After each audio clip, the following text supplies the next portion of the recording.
नमस्कार, मैं अशोक व्यास। कार्यक्रम vision of Asia voice community में आपका स्वागत है ITV गोल्ड पर। इस कार्यक्रम में आज के अंक में हम आप तक पहुंचाएंगे एक झलक प्रवासी भारतीय दिवस पर प्रधानमंत्री नरेंद्र मोदी जी ने क्या कहा है, आपकी प्रशंसा करते हुए। उसके अलावा आज के कार्यक्रम में आप मिलेंगे commerce and industry minister Bharat सरकार के पीयूष गोयल जी से।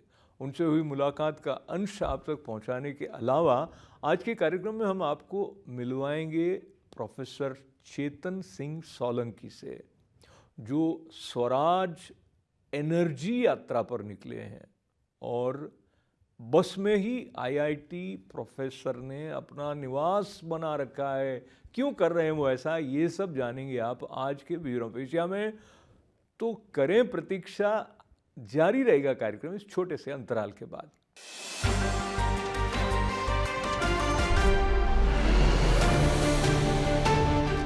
Vision of Asia voice community कार्यक्रम में फिर एक बार आपका स्वागत करने के साथ साथ हम सब जो भारत से दूर आकर भारतीयता के साथ जुड़े रहने के प्रयत्न करते रहते हैं, समर्पण के साथ भारत की संस्कृति की अलख जगाते हैं, अपने बच्चों को कभी भाषा, कभी नृत्य, कभी गायन सिखाते हैं और भारतीय संस्कार जागृत रहें, ये हमारे मन में रहता है।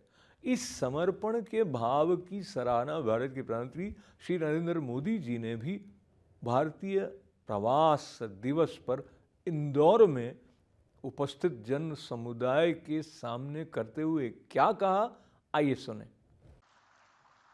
साथियों, हमारे यहां कहा जाता है स्वदेशो भुवन त्रयम, अर्थात हमारे लिए पूरा संसार ही हमारा स्वदेश है।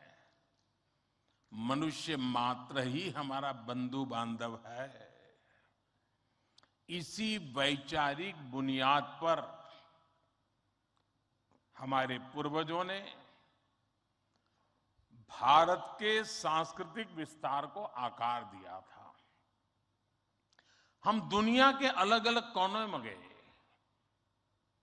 हमने सभ्यताओं के समागम की अनंत संभावनाओं को समझा। हमने सदियों पहले वैश्विक व्यापार की असाधारण परंपरा शुरू की थी।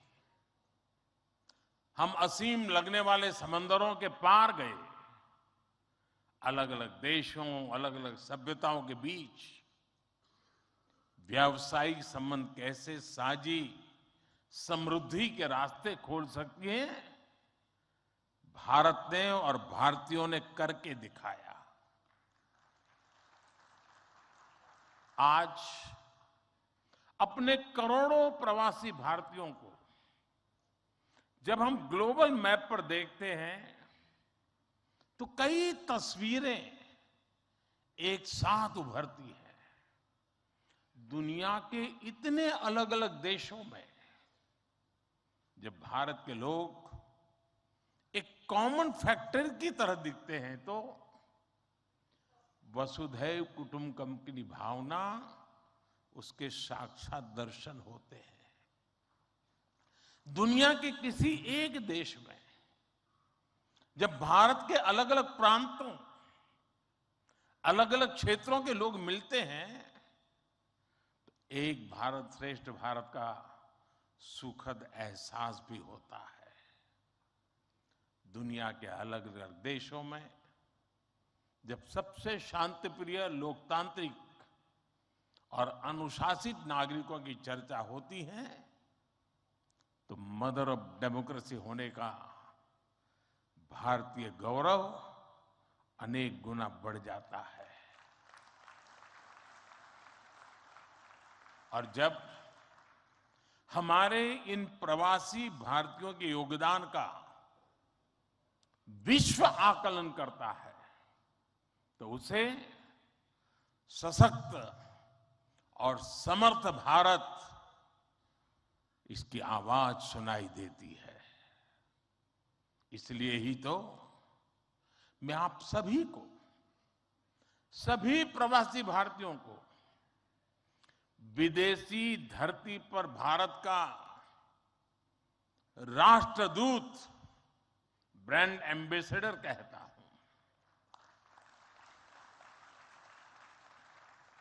सरकारी व्यवस्था में राजदूत होते हैं, भारत की महान विरासत में आप राष्ट्रदूत होते हैं। Friends, your role as India's brand ambassador is diverse. You are brand ambassadors of Make in India. You are brand ambassadors of yoga and Ayurveda. You are also brand ambassadors of India's cottage industries and handicrafts. At the same time, you are also brand ambassadors of India's millets.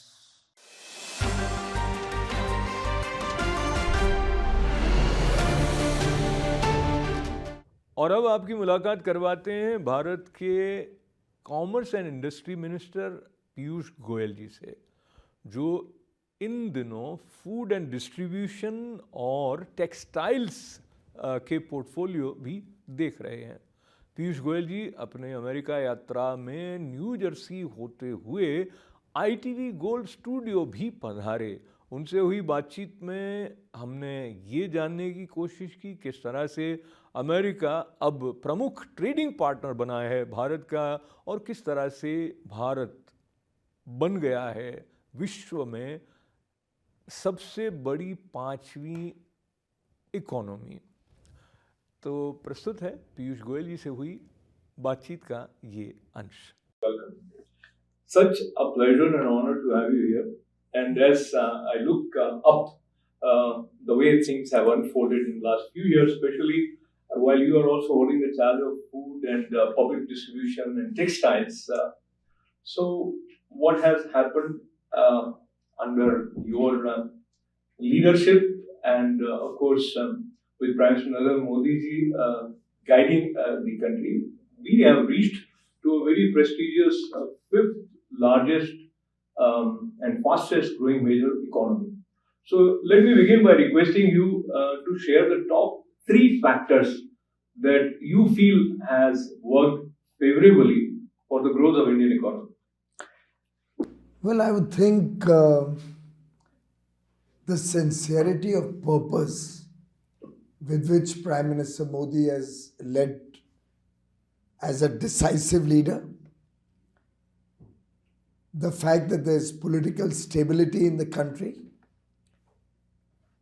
and the innovative thinking he has brought into India's economic policy, India's political thinking, the confidence that he has brought into every citizen of India that India is a powerful country, India matters, and India has a bright future. Collectively, we used to never think of the nation getting involved in nation building. He has made every citizen recognize his or her strength.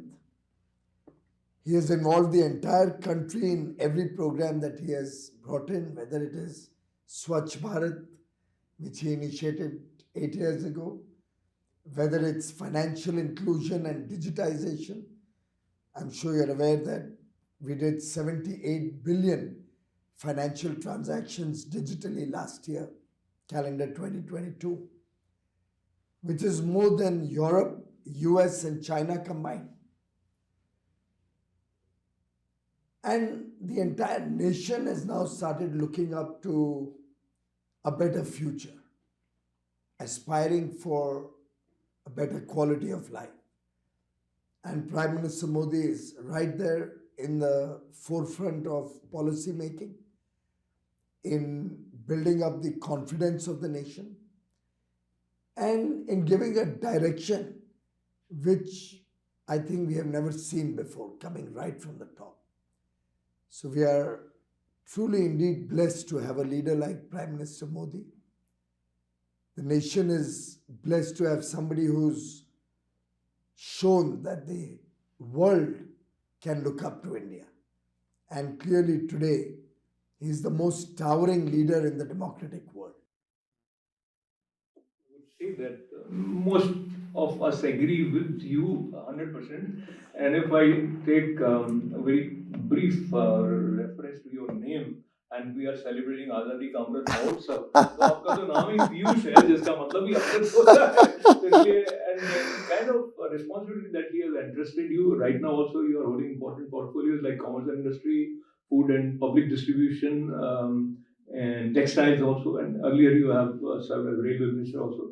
Now, switching gears to the focus of Prime Minister Modi on NRIs, and I think we here in America, as well as in many countries, we feel more connected to Bharat than what we have previously felt. And right now, as we speak, he has inaugurated 17th Pravasi Bharatiya Divas. So, talk to us about your expectations from Indian American community, how they can play more active role in India's success story. Well, first of all, I'd say that driving into Edison, New Jersey, one felt so much at home. I saw all the stores which I'm familiar with back home, whether it's Kalaniketan or Nali sarees. I saw so many food outlets, and it really felt like a mini India. And the good part about the non-resident Indians, and we have 32 million persons of Indian origin across the world today, approximately, is that while they become an integral part of local communities, they're very benign, very friendly, they become a part of local culture. They do not threaten any country with a kind of effort to dominate. They're friendly in nature, and they maintain their tradition, their original identity in a very subtle way. So they are family oriented, they have the legacy of a rich heritage, traditions, family value systems, culture, which they pass on to their generations even in foreign lands. And in that sense, I think the NRIs really make India proud. And you're right, I'm privileged to be amongst all of you as Pravasi Bharat Divas is being celebrated back home. And we are remembering the day when Mahatma Gandhi came back home in 1915 after nearly 20 years as a Pravasi Bharatiya. And I'm delighted that the legacy that Prime Minister Atal Bihari Vajpayee ji started nearly 2 decades ago continues with even greater thrust and focus on the NRIs. I think all of you do us proud with the good work that you're doing all over the world. I hope you will continue to work with India, engage with India. You will continue to bring back technologies, bring back tourists, bring back trade and investments back home to India. So you really are ambassadors. You're really, the NRIs are people who reflect what the strength of India is, what India truly is. And I think as more and more of the world sees your success, they will recognize the potential that India holds. I think particularly the American NRIs have done a fabulous job in terms of their own performance and successes in the United States of America. And I think you really act as a bridge between other countries with whom we would like to expand our business, trade, technology, investments. And this living bridge that you represent is India's strength.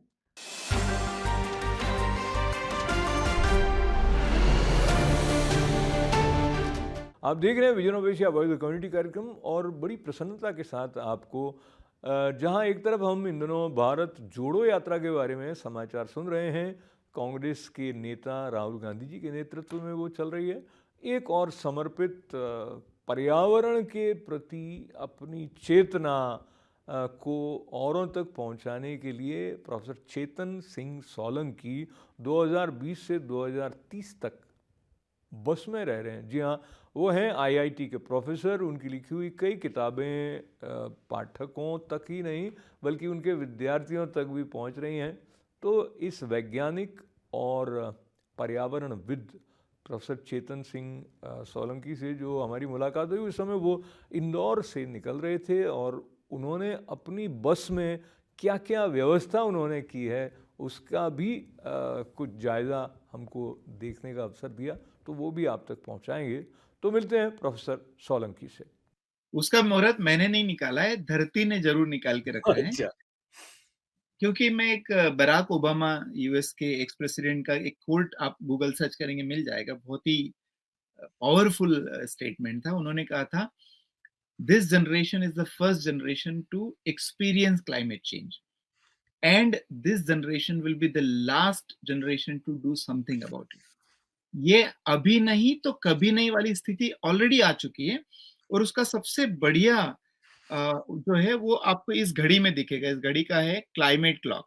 जी। आप देख रहे हैं climate clock, इसके हाँ। हिसाब से मात्र 6 साल और 204 ही दिन बचे हैं जब धरती का तापमान 1.5 डिग्री पे चले जाएगा। कोई भी दर्शक इसको यदि देख रहे हैं, आप गूगल पे सर्च करेंगे क्लाइमेट क्लॉक पे, तो आपको ये टाइम, ये घड़ी दिखेगी और ये घड़ी चल रही है निरंतर। सेकंड आप देख रहे हैं, मिनट सेकंड सब दिख रहा है।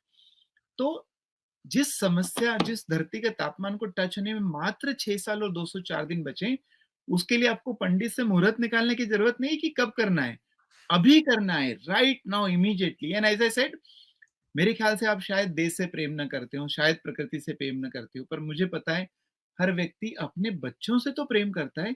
कम से कम यार उस पे तो दया कर दो, उसको तो बेचारे को जीने लायक धरती छोड़ दो। और जीने के लिए 3 चीजें चाहिए, आपकी धन संपत्ति, साइंस, टेक्नोलॉजी नहीं चाहिए। जीने के लिए शुद्ध हवा चाहिए, शुद्ध पानी चाहिए, शुद्ध मिट्टी चाहिए। हर बच्चा मेरा बच्चा मेरे से ज्यादा स्मार्ट है, आपका बच्चा आपसे ज्यादा स्मार्ट है।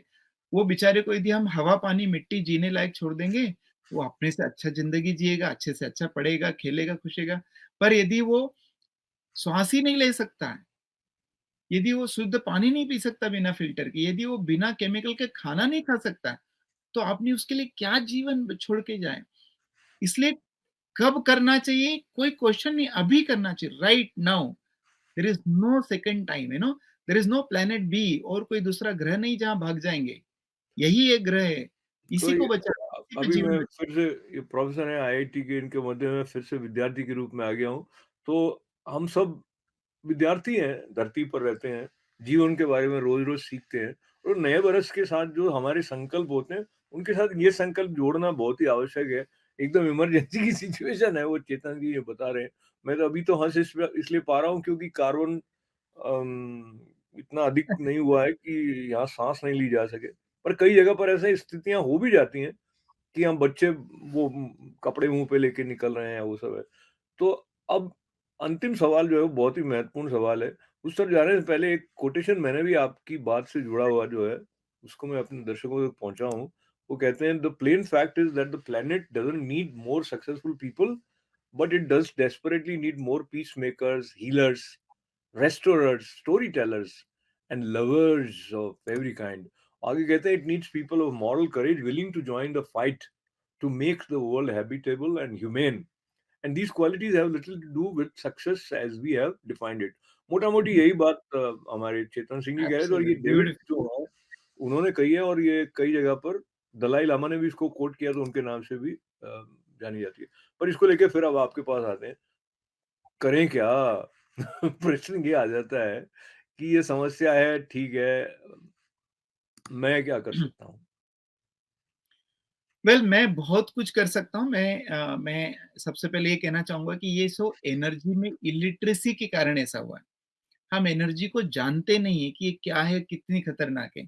और गांधी जी का एग्जाम्पल मैं देना चाहूंगा। गांधी जी ने कहा था कि देखो, ये जो कोबरा सांप है, ये खतरनाक है, हम सबको पता है। तो यदि कोबरा आपके आसपास आ जाए तो आप भागेंगे ना, उसको गोद में उठा के नहीं करेंगे, कितना प्यारा सांप है, राइट?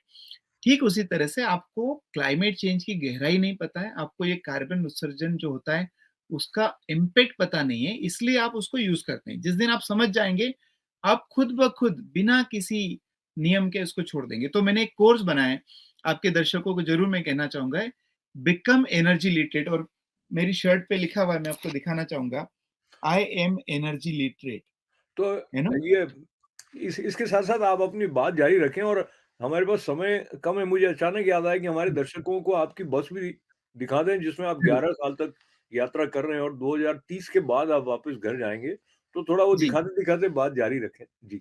जी, तो एनर्जी लिटरेट होना बहुत ज़रूरी है सबको। तो सबसे पहले मेरा एक कोर्स है es-pal.org, ES मतलब एनर्जी स्वराज -pal.org पे फ्री है, ऑनलाइन है और सब लोग कर सकते हैं। तो वो ज़रूर अपना एनर्जी लिटरेसी ट्रेनिंग कोर्स करें।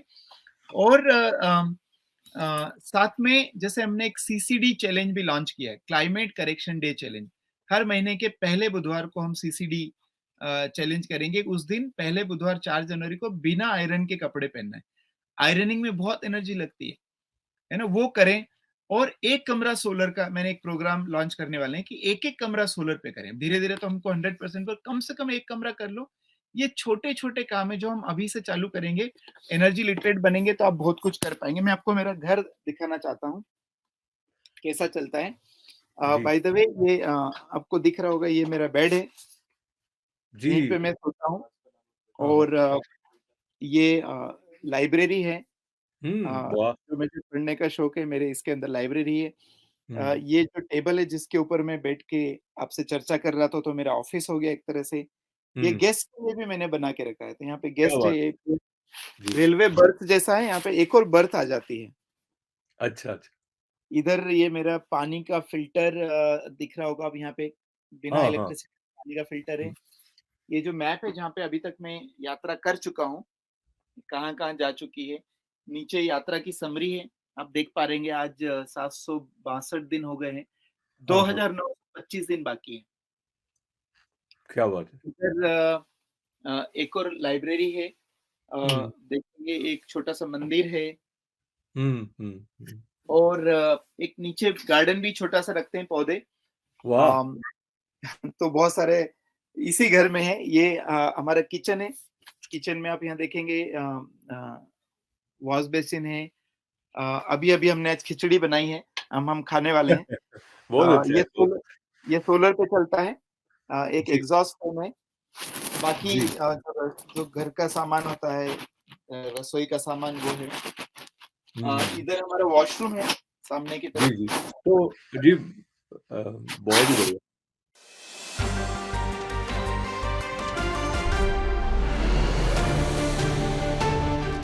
स्वच्छता हमारे जीवन में अनिवार्य है और स्वच्छता का संबंध कहीं न कहीं पर्यावरण की शुद्धि के साथ भी हो जाता है। अपनी ऊर्जा की जो खपत है, उसको कम करने के बारे में जो संकेत प्रोफ़ेसर चेतन ने दिया है, उसको हम सब याद रखेंगे तो वो पृथ्वी के लिए भी अच्छा होगा। इस बात को याद करते हुए आपको ये भी याद दिला दें कि ITV गोल्ड के कार्यक्रमों के साथ जुड़ने के लिए आप हमारे फेसबुक पर मित्र बने और सब्सक्राइब करें ITV गोल्ड के यूट्यूब चैनल को। लिखने का क्रम जारी रखें events@itvgold.com पर। अशोक व्यास को अनुमति देने से पहले मुस्कुराने के साथ स्वीकार करें हमारे अभिनंदन और आभार के साथ साथ मंगल कामनाएं। नमस्कार।